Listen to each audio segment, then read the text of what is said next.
buying that sports car and saying, this is going to be the one. I'm never going to sell it. I'm going to keep it forever. What was your name again? I can't remember, but I definitely remember the 991.2 GT2 RS. I'm not going to do anything to this daily. Nothing is going to be done. It's going to stay completely stock. Starts with the window tint, then the exhaust, then the wheels. Then all of a sudden it's got a tune and all full bolt-ons. Then you got to add turbos, and man, before you know it, you need another daily for your daily. You let nobody influence. Nobody's going to tell you. Not your girlfriend, not your wife, not your parents, not your best friends. You are going to get that car. You are going to deal with all the problems, and you are going to love it. You are going to love it. There's nothing like it. There is nothing like it. What is up, guys? Welcome back to the channel. Today we're talking about car guys because, car guys are just the greatest people in the world. What are some things that car guys do, that car enthusiasts do, or car girls do that nobody else does or other people just don't get or understand? I tell you, I got a lot of them. I got a lot of them, man. I could talk about this for days and I wouldn't cover everything, but we're going to keep it quick. Car guys spend more money on detailing products than on groceries. It's straight up insanity, the amount of detailing products that some of us have. You got to have the right pressure washer, you got to have the right attachments for it, you got to have the right soap, you got to have your 2 or 3 bucket system, your rags, you got to have everything to wash your wheels, all your microfiber towels, specific towels for the wheels, for the wheel wells, for drying the car off, for the door jambs. You got to have an electric blower, a leaf blower, preferably an Ego. That's what I like to dry the car off. You got to have your polishers, you got to have your different pads, your waxes, your ceramic coating products, whatever, man, your spray washes, your spray waxes. It's just endless, the amount of stuff that car guys have to clean their cars with. Chances are their car is cleaner than they are. Spending hours washing your car multiple times a week, some people even daily. Guys that have E85 will drive 500 miles. If that cop doesn't come after me. Guys that run E85 will literally drive 500 miles to fill it up. 1,000 miles. They'll drive across country to fill up an E85, man. Then burn it all off in a few street races on the way home. Planning vacations around car events. Your vacation is going to revolve around what car events can you go to? What are the cars and coffee like in that area? Are there any concourse shows? What type of car events can I go to? What are the dealerships like in that area? Who do I know in that city or state that has a new car that I need to see? Vacations will revolve around this. Traveling to Europe? Got to go to the Ferrari factory in Italy, hit the Autobahn in Germany, visit the Porsche factory. That's what it comes down to. That's what it comes down to. And this is one that we can all relate to. Meeting somebody, not remembering them, but remembering their car, the make, the model, the year, the color, everything about it. Was it modified? Was it OEM plus? Did it have exhaust? What did the exhaust sound like? But not remembering their name. I am definitely guilty of that one, guys, and I know a lot of you are too. What was your name again? Billy? John? I definitely remember the 991.2 GT2 RS and paint the sample signal green. How often do you see those cars? Buying that sports car and saying, this is going to be the one. I'm never going to sell it. I'm going to keep it forever. And then 6 months later, a year later, it's gone and there's something else. Getting a daily driver saying, I'm not going to do anything to this daily. Nothing is going to be done. It's going to stay completely stock, and it's just going to get me from point A to point B. And then what do you know, 6 months later, it's fully modified. Starts with the window tint, then the exhaust, then the wheels. Then all of a sudden it's got a tune and all full bolt-ons. Then you got to add turbos, and man, before you know it, you need another daily for your daily. And then you get another daily, you sell that daily, and you do everything all over again. Car guy life. You gotta love it. There's nothing like it. There is nothing like it.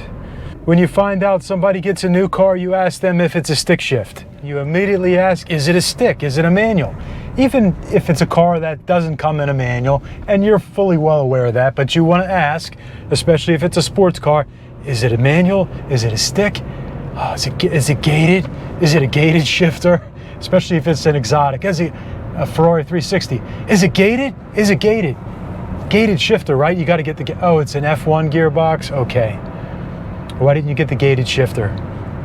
It's got to be a manual. It's just, right? It's got to be a manual. And one of my favorite ones is not allowing anybody in the entire world to influence you on what car that you're going to get. You let nobody influence, nobody's going to tell you. Not your girlfriend, not your wife, not your parents, not your best friends, not people that already own those cars that know that they have tons of problems. Nobody is going to influence you. Nobody is going to talk you out of getting the car that you want. It's not happening. You are going to get that car. You are going to deal with all the problems and you are going to love it. You are going to love it. What am I missing here, guys? Comment below. Let me know. I know I'm missing some. I want to hear them.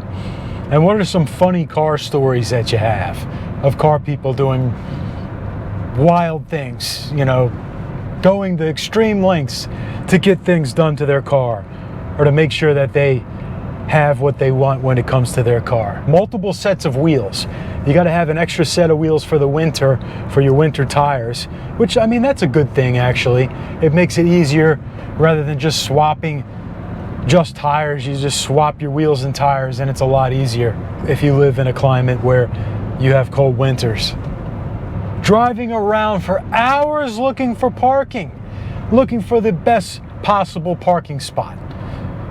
Analyzing the situation, assessing everything in the parking lot, looking at the vehicles. Should I park next to this guy? His truck looks clean, so I'll park next to him because it's clean. Oh, that's a beat up minivan. I'm not getting anywhere near that. There's going to be wild kids and crazy parents that don't give a flying. Parking in a parking garage, even though there's a lot of good street parking available, just because you want to have that extra sense of security, which may even be a false sense of security, but you park in the garage anyway. Man, I am guilty of that one. Car spotting on vacation.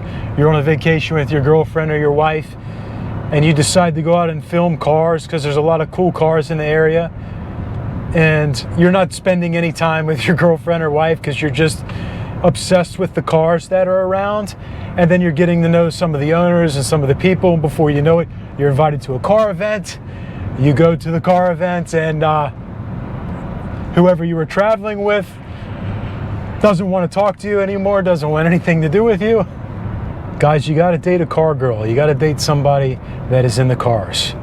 If they don't like cars, what is going on here? We got some police activity. Maybe it's just an accident. I don't know, man. I would turn the camera around, but it's set up. Let's see here. 231 is blocked off. Probably a car accident. What are your favorite car-related trips to take? Whether that's to visit a specific factory in a certain country, or if that's just to go see a certain scene, like in California, obviously you have amazing car culture over there. You have Car Week. I mean, obviously that's the big one, but what car events do you guys like to go to? Let me know in the comments. Oh, we can't forget getting a 30-year loan to finance a supercar that you can barely afford. 30-year loan, your car payment's bigger than your mortgage. It's absurd, it's just insane. It's just crazy, but you work a second job, you're making good money, and you don't care. That's what you want. You want that supercar, and you're gonna have it. You're gonna get it, even though it's the worst financial decision of your life. I just heard about a guy that bought a Ferrari SF90 a few years ago for $700K. Put down like 25 grand. I didn't even know you could put down such a small amount of money on a $700,000 car. What the hell? And he's upside down like $400,000. That's the thing, man. If you buy them, don't buy them brand new unless you're really, really rich, man. Buy them once they've already depreciated. Drive it for a year or so. Keep an eye on the market and get rid of it before you lose your hat. Get into another. That's really cool. That's like a that's a pretty cool car. 340 4-barrel. I'm not sure what it is, but very cool. Very cool. That's nice. What else? Yeah, I got a little tire spin. I don't know, it was some kind of a Dodge. I don't know the older Mopars as well. It wasn't a Superbird, wasn't a Charger, wasn't a Challenger, but looked clean, sounded really good. Cool stuff, man. Yeah, if you're gonna go exotic, that's why it's always good to go Porsche 911 and buy one that's a couple years old, that's depreciated, and take good care of it. Buy the best one that you can, and then you're gonna hold your value, or maybe even make some money. It happens. Study the market. It's a big investment. It is a big investment buying a supercar. And one of these days I am gonna buy one, but it's not gonna be a brand new one. And I'm gonna do a lot of research, that's for sure, and make sure that I am 1,000% comfortably financially to be able to afford it. Thanks for watching, guys. Please like and subscribe. I hope you guys are enjoying these conversations. I know the comment sections are starting to really get busy. I appreciate that. I love that. If you have any ideas, anything you want me to cover, anything you want to talk about, let me know. I need some new ideas for some content. Thanks for watching, and we will see you next time.